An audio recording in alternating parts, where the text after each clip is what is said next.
My name is Connor Martinez, and I work as a mechanic in San Antonio, Texas. I'm 24, and grease is as much a part of my skin as the freckles I inherited from my Irish mom. I dropped out of engineering school in my second year because my family couldn't afford the tuition anymore, but I found my true calling was in the garage, not the classroom. Subscribe to the channel and hit the like button to get access to more stories like this. I inherited a small garage from my paternal grandfather, a stubborn Mexican who arrived in Texas with nothing but a wrench and a dream to fix anything with an engine. The place is 50 square meters and is in the suburbs, away from the city center's hustle and bustle. It's my personal sanctuary, my impossible dreams lab. The project that consumes my life is a 1995 Seat Ibiza I bought for $500 from an old man who was getting rid of his son's inheritance. The car was in a sorry state, but I saw potential where others saw junk. My goal is to turn it into an amateur rally car, something that can compete in the local weekend races in the mountains outside the city. I'm meticulous by nature. Every screw has its specific place. Every tool is organized by size and function. I have stacks of specialized automotive magazines that I study religiously, memorizing technical specs like others memorize football stats. My mind works like a computer when it comes to diagnostics. I can identify engine problems just by listening to the noise they make. I live alone in a one-bedroom apartment 15 minutes from the garage.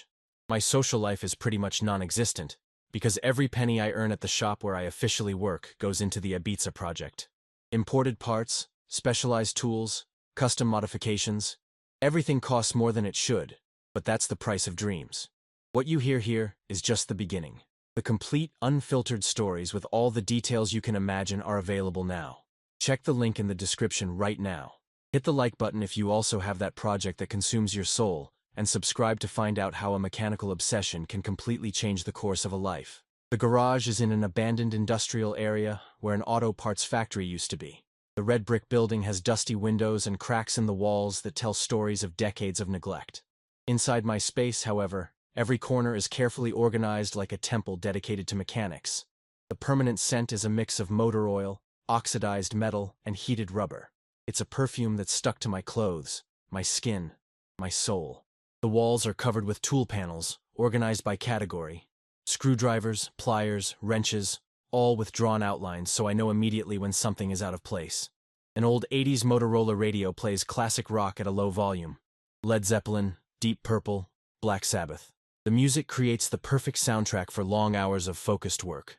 In the center of the space, like a constantly evolving sculpture, is the faded blue Seat Ibiza, partially disassembled, its guts exposed like a patient on an operating table.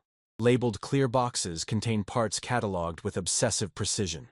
Numbered pistons, valves organized by size, screws separated by thread type. I have technical diagrams taped to the walls, hand-drawn schematics with annotations in 3 different colors depending on the priority of the modification. My routine is religious in its consistency. I wake up at 5:30 in the morning, take a quick shower, and drink coffee strong enough to wake the dead. At 6, I'm at the official shop where I work, a company that maintains truck fleets. The job pays the bills, but my heart is always in the personal project. At 5 in the afternoon, I rush home, change clothes, and drive to the garage. From 6 o'clock, the outside world ceases to exist. It's just me, the tools, and the Ibiza. I work late into the night, stopping only to eat cold sandwiches and drink more coffee. On weekends, I spend up to 16 consecutive hours immersed in the project. It's an almost meditative ritual. My fingers know every metallic surface, every electrical connection, every welding point. The work brings me a peace I've never found anywhere else. Here, in this sacred space, I can build something perfect with my own hands. It was a regular Friday in March when my phone rang during my lunch break at the shop. The number wasn't in my contacts, but the voice on the other end instantly transported me back to my tech school days. Connor? Hey man, it's Zachary Thompson, from the welding course, remember? Of course I remembered. Zachary was impossible to forget. The tallest guy in the class, always surrounded by people, with a smile that won over teachers and classmates. We became close during the 2 years of the course, but lost touch when we each went our separate professional ways. Zachary, wow, how long has it been? 2 years? At least. Hey man, I heard something interesting about you. The guys at Martinez's shop mentioned you're building a race car in your grandpa's garage. Is that true? My heart sped up. Very few people knew about the project, and I was careful to keep it discreet. Who told you that? My boss's cousin works at the auto parts company where you buy the imported stuff. He said you're spending a ton of money on rally parts. I sighed, realizing that keeping secrets in a small city is pretty much impossible. Yeah, I'm restoring a seed Ibiza for amateur competitions. Dude, that's awesome. Can I check it out? I work as an industrial welder now. Maybe I can help with something.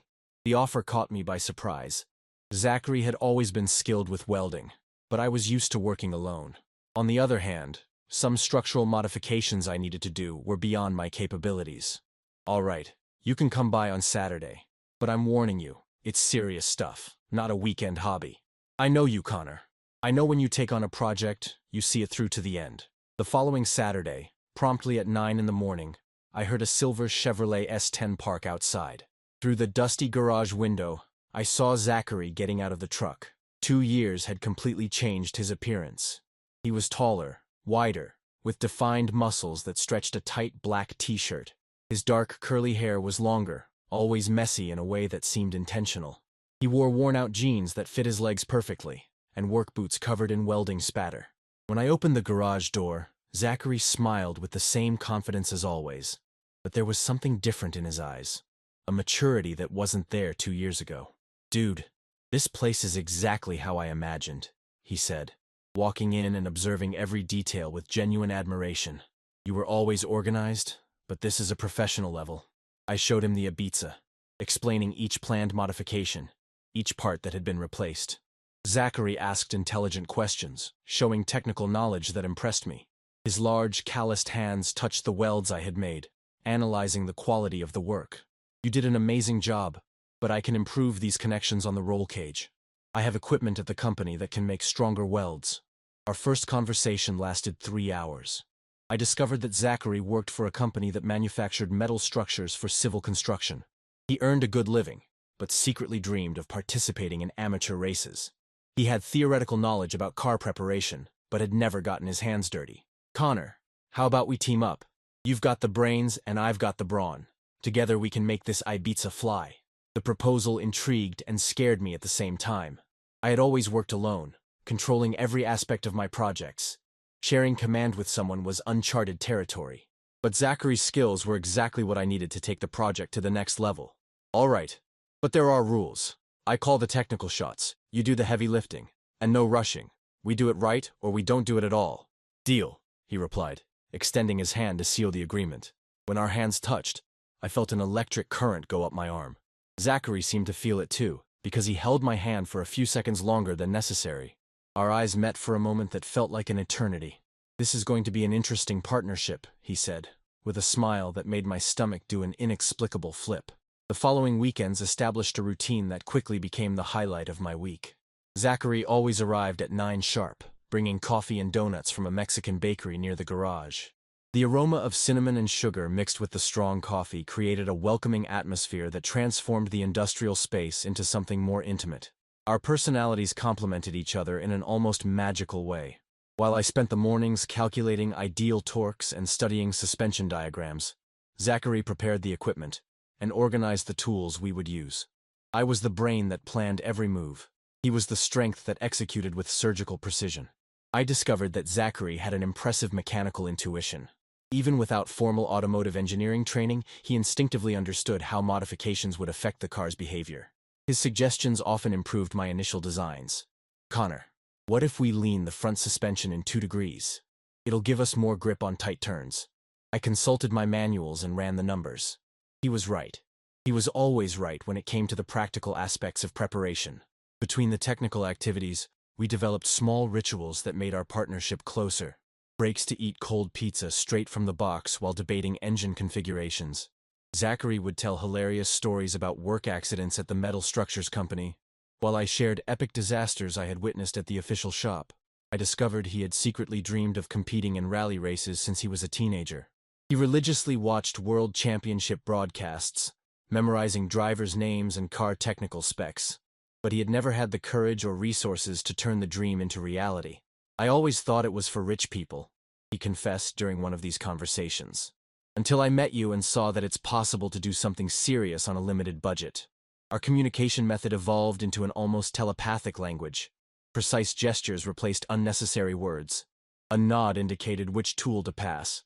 A grunt communicated approval. A prolonged look signaled when something wasn't right. We worked in perfect sync, like gears in a well-oiled machine. Zachary brought a different energy to the garage. His presence transformed my solitary sanctuary into a shared space full of life and renewed purpose. The Ibiza project took on a new dynamic. It was no longer my individual obsession, but our joint mission. His enormous hands handled welders with a surgeon's delicacy. When he cut metal, every movement was calculated and precise. Watching him work became an almost hypnotic experience. The concentration on his face, the way he bit his bottom lip when facing complex technical challenges, the rhythmic sound of his breathing during intense physical effort. Gradually, I realized I was paying more attention to Zachary than to the project itself. His movements, his expressions, the way he stretched to reach tools on high shelves. It was as if a new consciousness was awakening within me, something I had never experienced before. After 2 months of perfect partnership, I began to face internal conflicts that I couldn't explain or accept. During the week, I found myself thinking about Zachary more than I should. I remembered insignificant details, the way he tied his bootlaces, the way he scratched his beard when he was focused, the deep sound of his laughter echoing off the garage walls. These thoughts confused me deeply. I had always considered myself completely straight. I had dated some girls in high school and early college. I never questioned my sexual orientation or felt any attraction to men. But with Zachary, something different was happening. I started noticing things that had previously gone unnoticed. The way his muscles contracted when he tightened bolts with force. The outline of his chest marked by his sweaty t-shirt after hours of physical work. The way his large, calloused hands handled delicate tools with surprising precision. During our conversations, I found myself watching his lips move, losing the thread of the conversation, while focusing on physical details I shouldn't have been noticing. When our bodies accidentally brushed against each other in the tight garage space, an electric current ran down my spine. These feelings generated constant anxiety. I obsessively questioned what was happening to me. Was it just admiration for Zachary's technical skill? Emotional neediness from spending so much time alone? Or something deeper and more disturbing that I wasn't ready to admit? Externally, the situation became complicated when unexpected financial pressures arose. The special parts for the turbo system we needed cost almost $3,000, far beyond what I had planned to spend. The tight budget forced me to work extra hours at the official shop, drastically reducing the time available for the personal project. Zachary noticed my growing tension and offered financial help. "Connor, I can cover half of those parts. Consider it an investment in our partnership." My wounded pride reacted defensively. "I don't need charity, Zachary. I can manage on my own."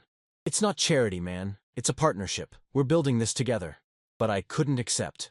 I made up excuses about rethinking the project and evaluating cheaper alternatives.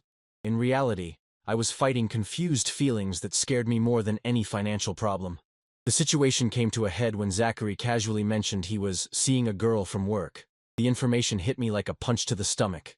I felt a pang of jealousy so intense that I had to step away to take a deep breath. "Oh, cool," I managed to reply, feigning indifference. "What's she like?" "She's a welder too. Smart, funny. We're still getting to know each other." Every word was a stab. Zachary continued talking about the girl, but I couldn't process the information. My mind was too busy trying to understand why that news affected me so much. Why did I feel like I had lost something important? Something that had never been mine to begin with. That night, lying in bed in my silent apartment, I finally admitted to myself the truth I had been avoiding for weeks. I was in love with my best friend, with the man who had become my project partner, my confidant, my secret obsession. The recognition of this truth terrified and liberated me at the same time. It terrified me because it completely changed my understanding of who I was. It liberated me because I could finally name the feelings that had been consuming me for months. But Zachary was interested in a woman. He was straight, seemingly happy in his traditional love life. I was just his friend, his project partner, someone with whom he shared a passion for engines and speed. Nothing more than that. On a suffocating July afternoon, with the garage temperature hovering around 100 degrees Fahrenheit, we decided to work on the rear suspension that had been giving us a headache for weeks. The heat was so intense that we took off our shirts, working only in tank tops that stuck to our sweaty skin. Zachary was lying under the car, adjusting the rear shock absorbers with a special wrench that he couldn't reach properly. The space was too tight for him to maneuver efficiently. "Connor, I need you to pass that 22mm wrench," It's on the workbench, but I can't get out from under here right now. I grabbed the tool and lay on the floor next to him to reach his extended hand. It was then that my perspective changed completely. For the first time in 2 months of partnership, I saw Zachary from a completely different angle. Lying next to him in the confined space under the Ibiza, I could observe every detail that normally went unnoticed.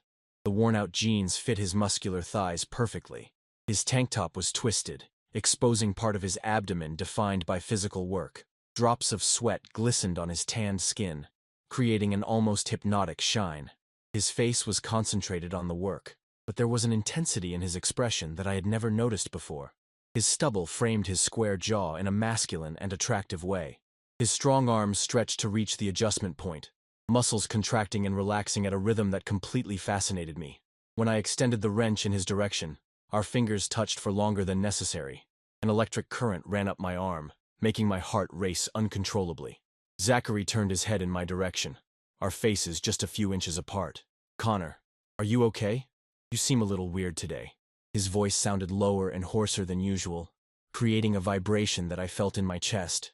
His dark eyes studied me with an intensity that made me miss a breath. The confined space under the car created an unexpected intimacy, as if we were in a bubble isolated from the rest of the world. "I'm fine," I lied, but my shaky voice gave me away completely. Zachary set the wrench aside and propped himself up on his elbow, getting even closer. I could feel the heat emanating from his body, the scent of sweat mixed with motor oil that had become his personal signature. "Connor, can I ask you a personal question?" My heart was beating so fast I was sure he could hear it. "Sure. Have you ever felt different? Like something important about yourself was changing, but you couldn't understand what?" The question caught me completely off guard. It was as if he had read my mind, capturing exactly the feelings that had been tormenting me for weeks. "Why are you asking that?" Zachary hesitated for a moment, as if he was fighting some internal conflict. Then, with a courage that surprised me, he confessed, "Because it's been happening to me too, especially when I'm here with you." The world stopped. Zachary's words echoed in the tight space like a revelation that changed everything. I felt as if a dam had broken inside me, releasing feelings that had been suppressed for months. "Zachary, I don't know what's happening to me," I whispered, my voice almost inaudible. "But when I'm near you, I feel things I've never felt before." He moved even closer, our faces now separated by only a few inches. I could see every detail of his dark eyes, every line of expression around his mouth. "I feel it too, Connor. I've been feeling it for weeks. I thought I was going crazy." His words were like a confession that freed something deep inside me. All the built-up tension, all the confusion, all the repressed desire exploded in a moment of absolute clarity. "What about that girl from your company?" Zachary smiled sadly. "I made that up. I was trying to convince myself I was straight, that these feelings for you weren't real." The brutal honesty of his confession disarmed me completely. Without thinking about the consequences, without analyzing the risks, I let my instinct take control. The first kiss happened right there, under the seat Ibiza, on the dirty garage floor. It was hesitant at first, as if we were both testing unknown waters. Our lips touched softly, a silent question being asked and answered. When Zachary returned the kiss with equal intensity, all my resistance crumbled. His hands, so skilled with tools, now explored my face with a delicacy that surprised me. The kiss deepened, becoming more urgent, more desperate. We managed to get out from under the car without breaking contact. Zachary gently pressed me against the side of the Ibiza, his larger body enveloping mine protectively. I felt every muscle of his chest pressed against mine, every caught breath that echoed my own excitement. "Connor, are you sure this is what you want?" he asked, his lips brushing my ear. "I've never been so sure of anything in my life," I replied, surprising myself with my own conviction. His hands began to explore my body with a hunger that mirrored my own. Every touch was a discovery, every caress a revelation about aspects of myself I never knew existed. I felt as if I was waking up from a deep sleep, discovering sensations that had been dormant for years. The garage floor became our altar of discovery. Zachary guided me through unknown territory with a patience and care that contrasted with his rough appearance as a manual laborer. His enormous hands mapped every inch of my skin as if he were memorizing a complex technical diagram. Each kiss was more intense than the last. Each touch awakened reactions that I didn't know my body was capable of producing. The metallic sound of tools on the workbench mixed with our heavy breathing, creating a unique soundtrack for our first intimacy. Zachary conducted our mutual exploration with the same precision he used to weld metal. His movements were calculated, intentional, each gesture designed to maximize the sensations that ran through me. When his hands found particularly sensitive spots, I felt as if electrical circuits were being activated for the first time. "You're incredible," he whispered against my skin, his voice hoarse with desire. I completely lost track of time. We could have been there for minutes or hours. The outside world had ceased to exist. There was only us, our bodies discovering a new and urgent language, our friendship being transformed into something much deeper and more complex. When we finally gave ourselves completely to each other, I felt as if I was discovering not only Zachary's body, but also fundamental parts of myself that had remained hidden my entire life. Our bodies moved in perfect sync, like gears in a perfectly calibrated engine.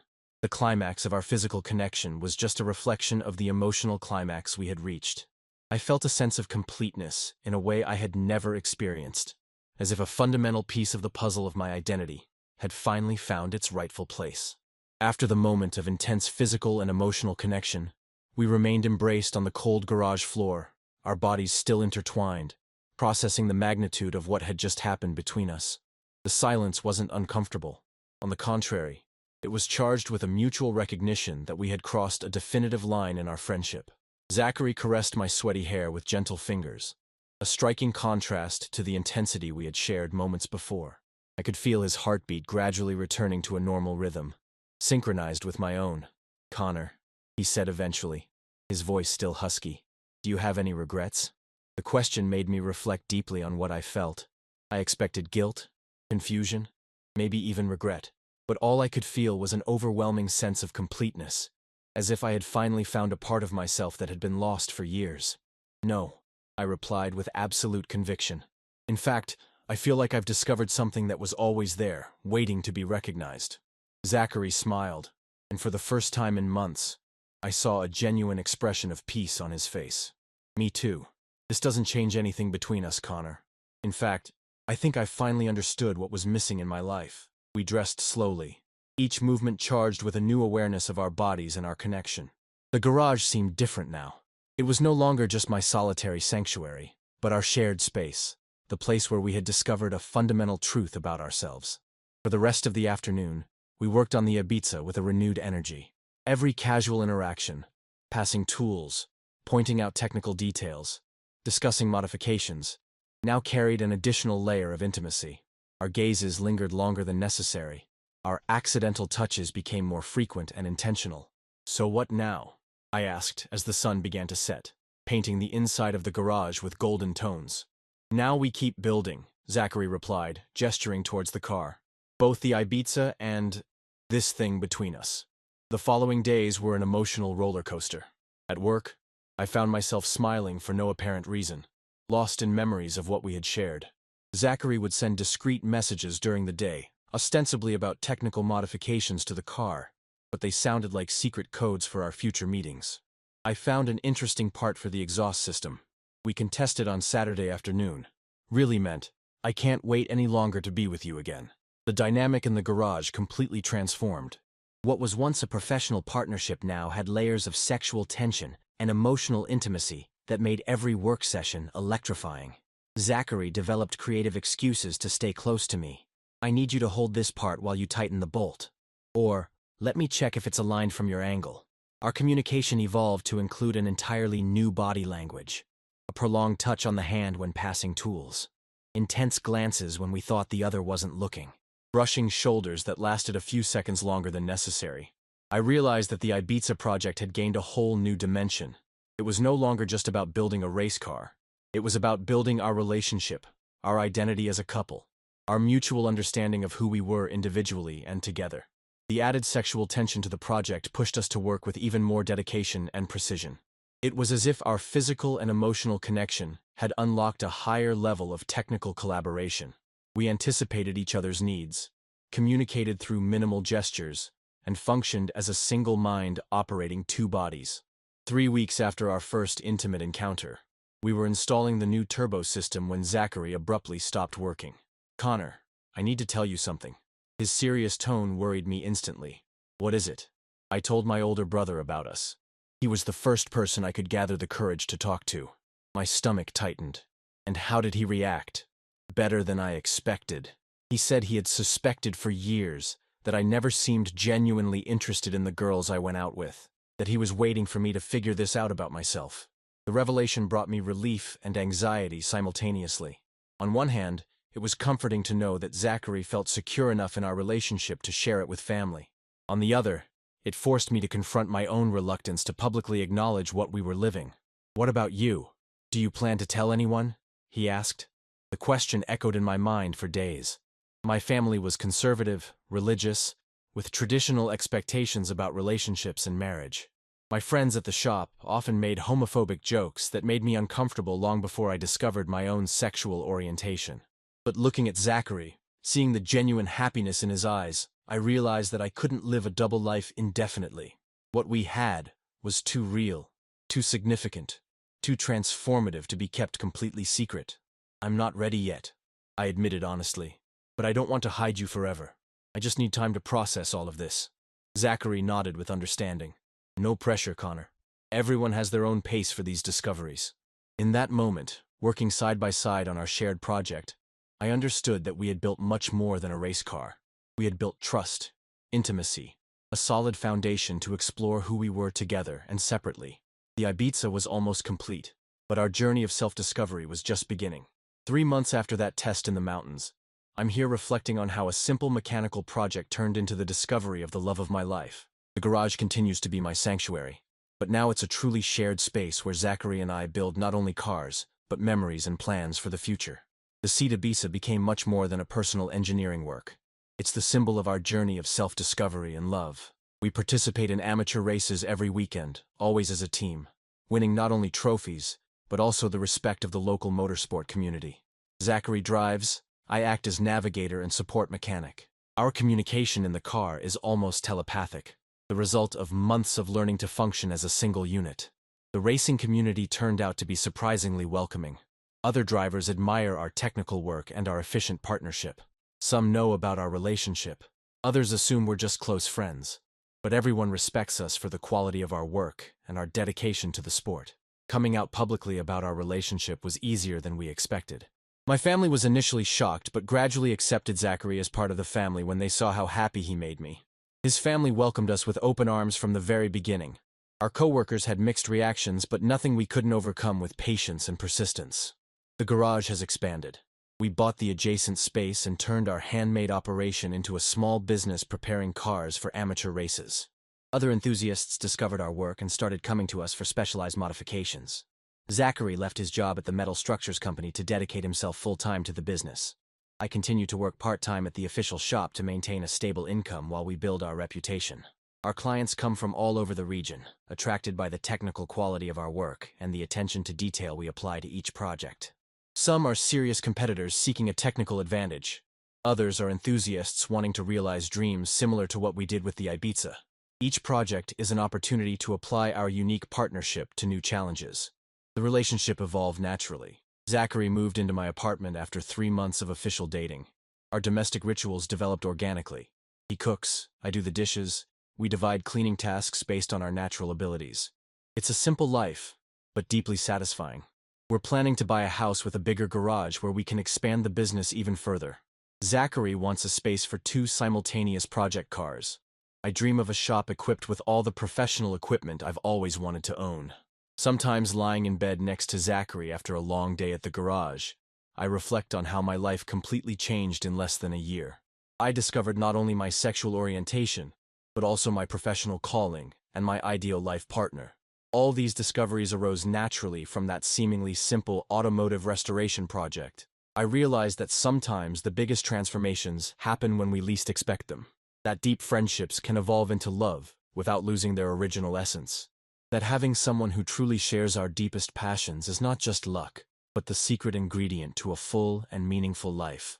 The Ibiza continues to be our special car, the one we use for the most important competitions. But we're already working on new projects. A 90s Volkswagen Golf that we're converting to all-wheel drive, and a classic Ford Escort that a client wants prepared for historical rally. Each new project is an opportunity to apply the lessons learned during our first collaboration, but also to discover new aspects of our partnership. Zachary constantly develops his technical skills. I'm expanding my knowledge of modern automotive electronics. We grow individually while strengthening our union. Our story began with an unexpected phone call and a seemingly simple project. It evolved into a deep discovery about identity, love, and life purpose. The garage where it all began remains the heart of our operation, but now it represents much more than a workspace. It's the temple where we build not only cars, but our life together. What you hear here is just the beginning. The complete, unfiltered stories with all the details you can imagine are available now. Check the link in the description right now. If this journey of discovery and transformation through shared passion has touched you, hit the like button, subscribe to the channel, and share your own stories in the comments about moments that completely changed the course of your life. We all have personal projects that can turn into so much more than we initially imagined. See you in the next story of life-changing discoveries.